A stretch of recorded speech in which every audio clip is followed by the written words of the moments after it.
Yes, now, ladies and gentlemen, welcome back to the Thomas Rants YouTube channel. It is the next morning after Misfits X Series 22, and let's talk about it. I paid 20 quid for their pay-per-view. Don't know if I regret that or not. But it was a very decent card. I mean, on paper, it was a good card, and watching it, it was a good card. So the first fight out was the Jahan Ingram fight, fighting some guy called Singh. I said Jahan Ingram was going to get the win because this was a journeyman that were thrown his way. Fair play to Misfits, because even though they give their pro prospects journeymen to build up their record, they're journeymen with wins and experience, and they're better than the typical journeyman. So they do give up a bit of a fight before they go down. But he did go down, and it was from a body shot in the second round. Fair play to Jahan Ingram. He doesn't blow me away, really. Like, he's nice and technical, but he's pretty typical until he hits a decent shot that fight I kind of take. I mean, I suppose obviously it is impressive, but I don't think it's any type of Amir Anderson. I mean, Amir Anderson is on another level, personally, I think, to Jahan Ingram. But Jahan Ingram got the win, as predicted. That puts me 1-0 in the predictions. The next fight was the daughter of Tony Sims, Demi Sims. And in her corner, even though it wasn't Tony, it was Darren Barker, which, fair play, do you know what I mean? And she was fighting Nadeshi, someone.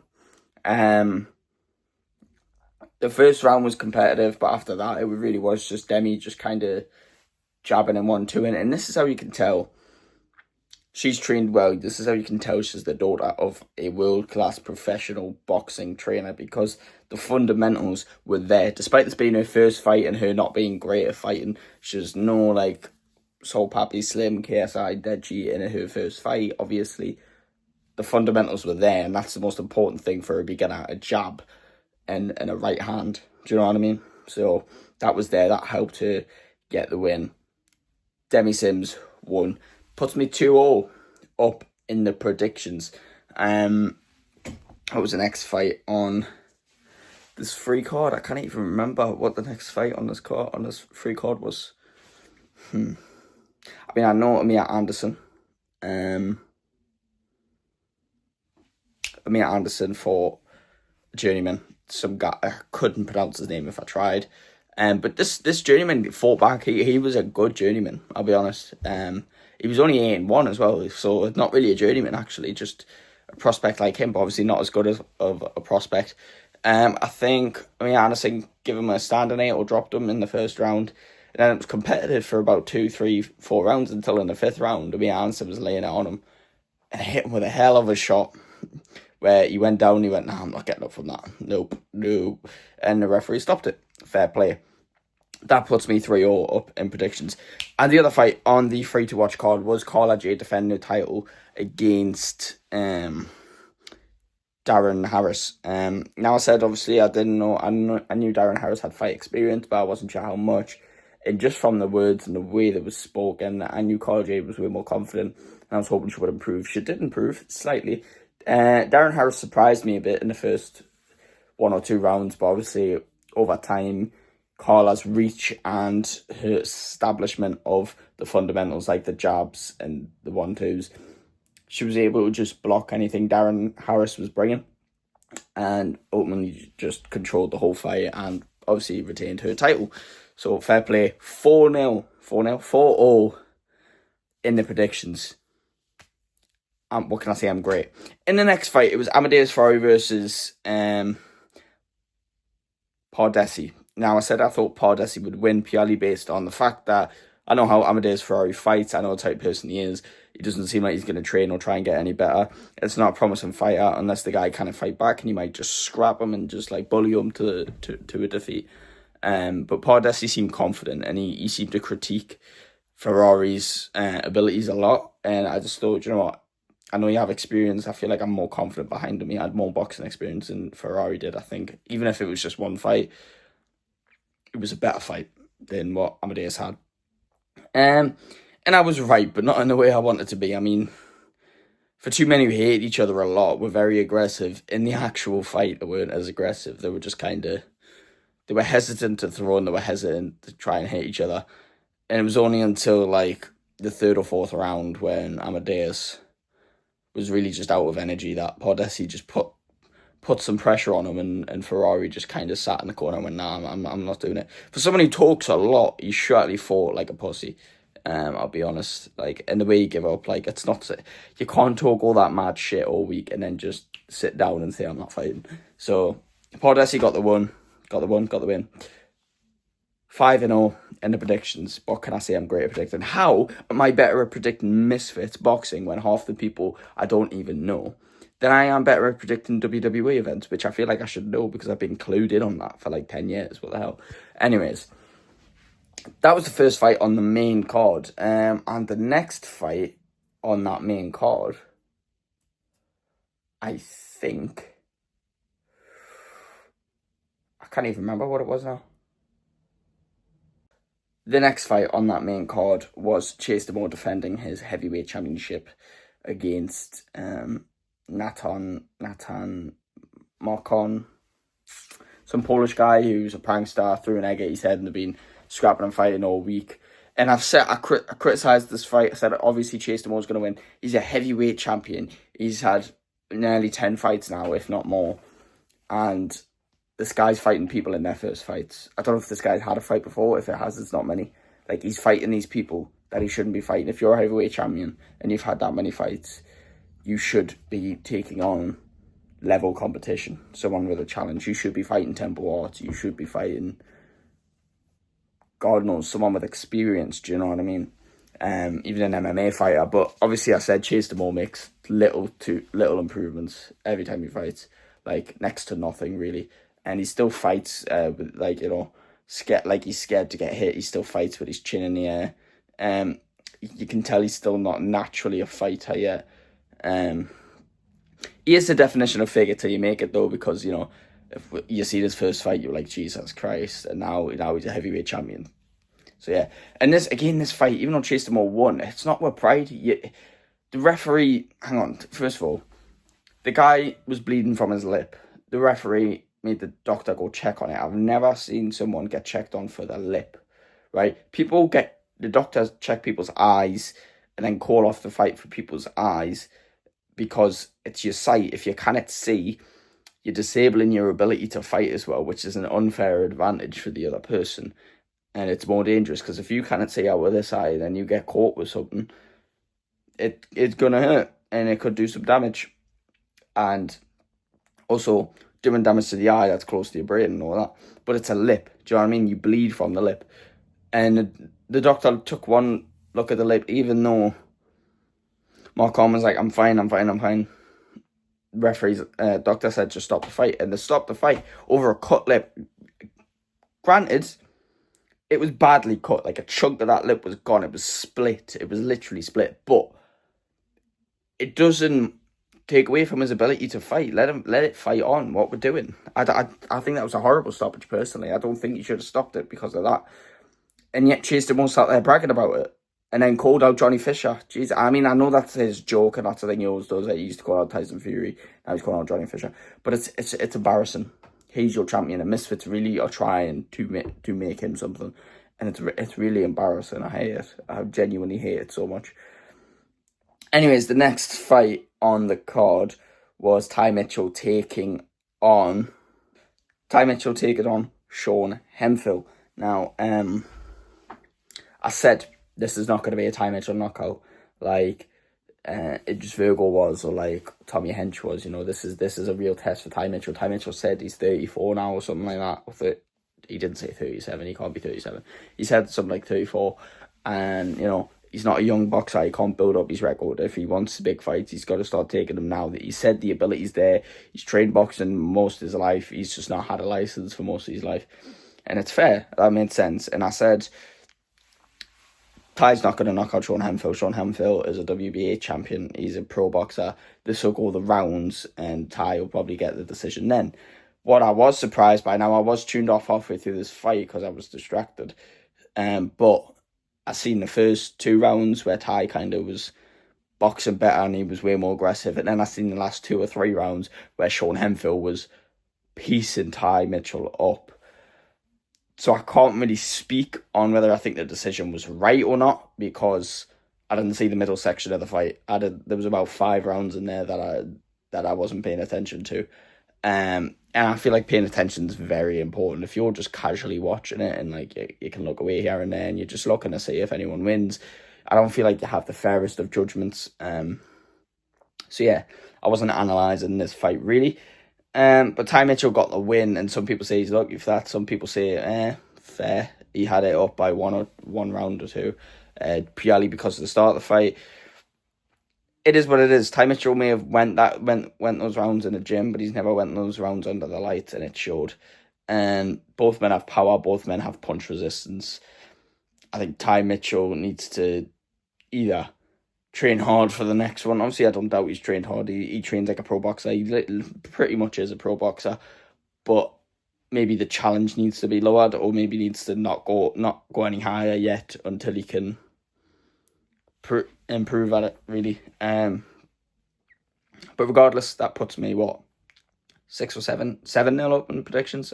Chase made me 6-0 in predictions, and this puts me 7-0. Now the next fight was a joke fight. I don't know about having it this high up on a card. I get why, because it's Joey Essex and he's big in the UK, but this fight actually aggravated me because of the referee. The referee. Now, I'm not saying he was on Joey Essex's side, but he made a lot of decisions that if I was Numero, I'd be like, come on. Like, both these guys, we didn't expect them to be technical boxers. It was Joey Essex's first fight and it was Numero's second fight, right?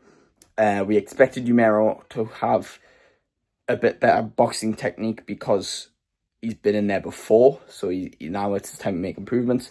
But we expected something from Joey Essex because he's got a legendary trainer, and we're seeing how Demi was implementing the fundamentals, so maybe Joey Essex could implement the fundamentals, and he sort of did in a way.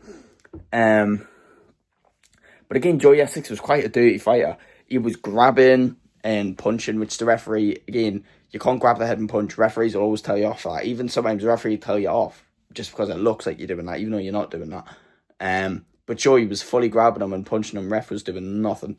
Joey kept clinching. Ref would take a while to break it up. And he was quick to give Numero a stand there. Bear in mind, a stupid stand there because Joey Essex rocked him with a good shot. It was one shot. Joey Essex didn't get his another shot off until the referee gave him a stand and 8 count. If the referee had let Joey Essex go on, that could have led to a knockdown or a knockout, maybe.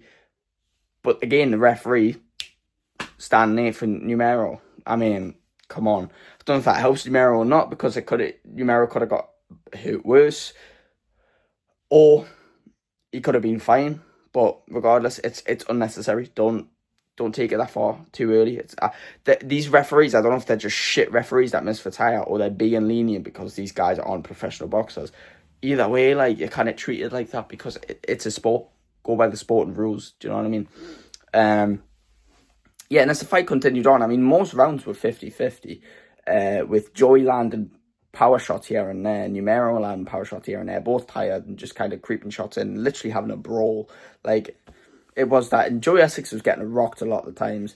But one thing that made me laugh about that fight was Joey Essex, like, the first shot he landed, that was good. He landed one good shot and he started bigging up his chest, but then kept flinching when Numero was throwing shots at him. And it was really embarrassing, really. I thought you kind of like big up your chest because you landed one good shot when your opponent's throwing shots at you. You're spinning around, you're turning your head, you're clinching, you know. It's a bit funny, isn't it? But anyways, this guy was calling out Deji, by the way. And he was saying, after this I'll fight Danny Aaron's, then Deji, then KSI. Mate, you may have made it past this one. I don't think you make it past Danny Aaron's. I mean, don't get me wrong, Danny Aaron's isn't good either. But even that wouldn't get you past Danny Aaron's. And even if you somehow got a fraud decision, mate, Deji would kill you. Actually, would Deji even train? God knows. Anyways, so yeah, the decision was Joey Essex got the win, which again I don't disagree with it necessarily. I just think Numero never stood a chance unless he quite literally outboxed Joey Essex or knocked him out, because the crowd was on his side. Referee was clearly on Joey Essex's side, and yeah, with it being that close, they're obviously going to go with Joey Essex, which was a shame for Numero. I feel like As a bad opponent to be in there with, especially when Joey Essex is sat there calling Numero a baked bean as if Joey Essex's head is not shaped like a baked bean. It is what it is.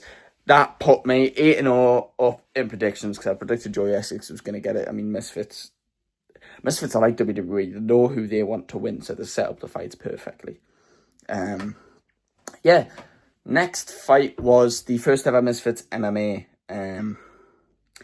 Boy, was this a hard watch because in the whole build-up, Warren Spencer said, look, Dylan, you're not coming here to wrestle me. We know you're sick of jiu-jitsu, mate, but it's jiu-jitsu? Fucking hell. Jiu-jitsu. God, you can tell I just woke up half an hour ago. But that's not how I fight. I like to strike. I like to fight out with people, right? We all know you're going to win at a grappling game, so what? Or we're just going to fight for 10 seconds and you're going to tap us out? And he said, look, mate, if you try and grapple us, I'm tapping out because I'm not fighting like that. I'm just not. And it is exactly what happened. Fight started, Warren threw, got about 1 or 2 punches in before Dylan was able to close the distance, put him in a guillotine and tap him out. And even after, Dylan's gone over and apologising to Warren Spencer. It's nice to see Dylan actually has a conscience and a heart. Sometimes I feel like this guy, he's so jarring the way he just keeps arguing with people and mumbling, just going, just saying whatever to win an argument, like really embarrassing stuff. But it's nice to see he actually has a heart and he has a conscience. But I mean, it says something when Dylan has to go over and say, look, I'm sorry, but I had to. Brother, like, MMA rules, right? Completely fine. Grapple. It is just, like, sad. Like, you know, Dylan probably could have fought with them for a bit. Like, it's a sad watch. Maybe, like, they need, obviously, a much higher level opponent for Dylan Dennis, if that's the case, you know, Warren Spencer. I mean, I said that. I felt like there was going to be a weight discrepancy there anyway, but it is what it is. And after Eddie Hall said he'd get under 300 pounds to fight Dylan Dennis, which is insane because I don't know if that's physically possible for Eddie Hall. I don't see a world where Eddie Hall can be below 300 pounds, really. Even then, how would a fight between him and Dylan Dennis work? Because I know Dylan Dennis would obviously out-wrestle him, but would Eddie Hall be able to handle that? Would Eddie Hall just spark him out? I've got no clue. But honestly, I'd rather see that because Dylan Dennis was out there after the match calling out Islam Makhachev, calling out Brock Lesnar, calling out literally every MMA star, saying he's better than them because he's had 3 MMA fights and 3 tap outs. You're a black belt in jiu-jitsu. You're a great jiu-jitsu wrestler, but throw a punch, throw a kick. We've not seen none of it. Do you know what I mean? But it is what it is. I knew that was going to happen. That's what I predicted. Obviously, this was set up for Dylan Dennis to win. And he is a good MMA fighter or jiu-jitsu wrestler. So, 9-0 in the predictions. Now, this next fight is where I lose in the predictions. I had a prediction for Tony Ferguson, so Pappy. That Tony Ferguson was a bit past prime. He's on a losing streak. He's a good technical fighter, and he would do well in a boxing sense. But I feel like when he felt the power of Sol Pappy would land a good shot and it would be a great knockout. And I felt like this was a very well orchestrated fight because it was a way for Misfits to get a massive name that wasn't just Darren Till. A way they were able to get a massive fight for Sol Pappy and give Sol Pappy a massive knockout win to kind of replicate the career of Jake Paul. Boy, was that wrong. I mean, Sol Pappy obviously still had the power, and the first power shot Sol Pappy landed on Tony Ferguson, it backed him up, and it was like, oh, here we go. So Pappy's going to knock out Tony Ferguson at some point. But no, Tony was technical. He was more active than Sol Pappy. He was putting the pressure on Sol Pappy. And in the third round, he was putting the pressure on him so much. He was boxing him on the ropes. Ref calls off the fight. And like, okay, let's look at it from both standpoints. Sol Pappy, yes, he was backed up against the ropes. He ate about 8 or 10 shots without throwing anything back. And they were hard shots as well. So the referee's like, okay, I'll stop that. Fair enough. 8 to 10 shots without defending yourself is enough to have a referee intervene. But not to stop the fight. When Sol Pappy wasn't hurt, wasn't put down, wasn't showing signs of wobbling, had his hands up. By the way, that's an important part. He had his hands up, which is a basics 101 defense in boxing. Keep your hands up. It's to block punches. It's to make it harder for them to hit your face. Do you know what I mean? It is boxing 101. hands up. He had his hands up. He ate about 8 or 10 shots. There'd be no standing eights, no drops in the fight, no moments of concern for either fighter. The referee, yes, should have stepped in, but should have done a standing 8 count. Not called the fight off. What are we doing?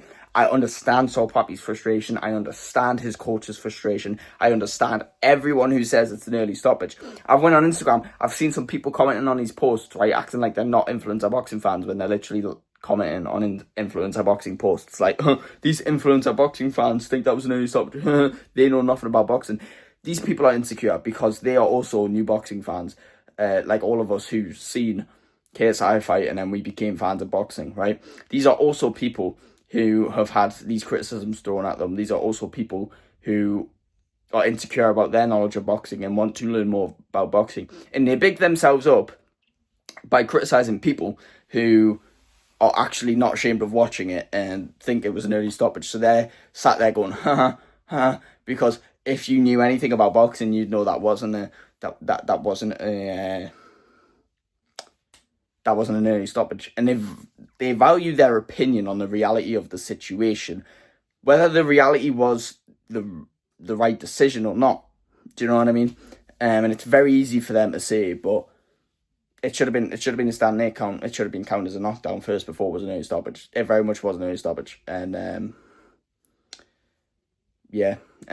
Saul Pappy should get a rematch, personally. It is a shame because that was a big test for Saul Pappy, and to lose like that, come on, man. Saul Pappy could have held his own in that fight. I agree Tony Ferguson was winning, and I didn't think Tony Ferguson would be that good. Put my hands up, I was wrong. 9-1 in predictions. That surprised me, but it's such a shame that now Saul Pappy is going to get criticised because every time he's had a test in his career, he's lost. And to me, the only fair one was the Slim one, because when he lost Anthony Taylor, he had 3 rounds to do something, and Anthony Taylor just hugged him and jabbed and boxed in the pocket the whole time, and it didn't give Saul Pappy much of a chance. If that fight was longer, Saul Pappy would have had time to push him off and score points. And then Slim, fair loss. He got knocked out. It is literally what it is. But this one, a bit of an early stoppage, is controversial. I feel like having 3 losses every time it's a big test, it's not good for Pappy's career, and it does suck because Saul Pappy started off so well with the knockouts. He had a knockout in 20 seconds and then knocking out a man who was bigger and more experienced than him. Shame for Saul Pappy. Gutted for him. 9-1 on predictions, though. And finally, the main event, Darren Till with Luke Rockhold. I expected Darren Till to go in there and flatten Luke Rockhold. Boy, was I right. I mean, I said Luke Rockhold might have more of a technical ability than Darren Stewart, but I said he'd be a lot easier to knock out, purely based on the fact that we've seen him get knocked out. His chin isn't that great, and he's not built like Darren Stewart. Darren Stewart was very dense, had a massive head, and he could take shots. And I was right, but I was still surprised by Luke Rockhold's ability, because he was technical, and he looked a lot bigger than Darren Till in the ring, and he had some good technique. But the second he got hit with a shot, he'd just go down. Like the first power shot Darren Till landed wobbled Luke Rockhold, and then he threw another one, put him down, and he was so dizzy. He was the end of the first round, because when he stood up, he didn't know where he was. He literally walked to the wrong corner, thinking it was his corner. The guy didn't know where he was. I've never seen someone get confused in boxing. The chin just proves non-existent for him. And then I think it was either the second or the third round where Darren Till just absolutely slept Luke Rockhold. And when I say slept, I mean slept. He didn't hit him, he went down, and then he was dazed and he couldn't get up properly. No, he hit him, his lights went out, his eyes shut, he folded, his legs bent the wrong way. He folded backwards, slumped on the ropes. His hand was there. He was snoring. I swear, you obviously couldn't hear it, but I looked at him and I went, he's snoring. He was literally snoring. Oh my God. I don't know if that's the power of Darren Till. I don't know if that's Luke Rockhold's punch resistance. Probably a mix of both, but what a knockout for Darren Till. And to immediately go from that, nonchalantly reacting to that, to calling out Carl Froch, and Carl Froch literally leaving the building. Fair folks, Darren Till. I love Darren Till. Headlined 3 Misfits events this year. 3 Misfits events in a row. It's got to be some record. 2025 is literally Darren Till's year. And that put me 10-1 in predictions. And while it's so annoying to have that one that I predicted wrong, that's an incredible prediction scorecard. Thank you all so much for watching. Please like and subscribe. Let's have Darren Till, Jake Paul, please. Honestly, that fight makes way more sense. Makes way more sense than Jake Paul, Gervonta Davis. Anyway, like, subscribe, and I'll see you in the next one. Goodbye.